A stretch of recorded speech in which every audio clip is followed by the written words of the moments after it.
Education methodologies کہلاتی ہیں کہ آپ تعلیم دیں کیسے، کسی کو سکھائیں کیسے، بتائیں کیسے، سمجھائیں کیسے. تو وہ امریکن یورپین ایجوکیشنسٹ ماہرین تعلیم کسی کو سمجھانے کا، کسی کو علم دینے کا، کسی چیز کا احساس دلانے کا، بتانے کا.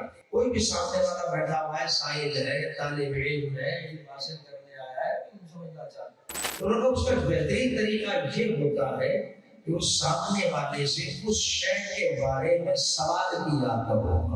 ویسے تھیوری بتا کے چلے جاؤ گے اس کو یاد نہیں رہے گی. جب تم اسی سبجیکٹ کے بارے میں اور اس موضوع سے متعلق اس اسٹوڈنٹ اس سائل سے سوال کرو گے، وہ غور و فکر شروع کر دے گا، اس کا دماغ بہت تیز چلنا شروع ہو جائے گا، وہ اس کی گہرائی میں جانا شروع ہو جائے گا.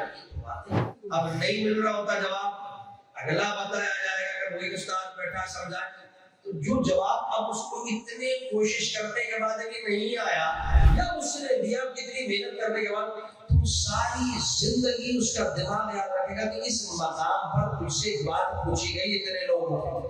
یہ سائنٹسٹ ریسرچ کر کے بتاتے ہیں کہ ہم حیران ہوتے ہیں یہ کیسا طریقہ ہے جو نے ریسرچ کر کے نکالا. لوگوں کو عمر بھر تحقیق کرتے ہیں، کرنے کے بعد آنے کے بعد پتہ اب چلی 14ویں صدی کے اندر کہ اس طرح اگر سامنے والے کو کوئی علم دو، سوال کر کے پھر اس سے پوچھو، پھر اس کو جواب دو، بتاؤ، تو وہ ساری زندگی نہیں بھولتا ہے.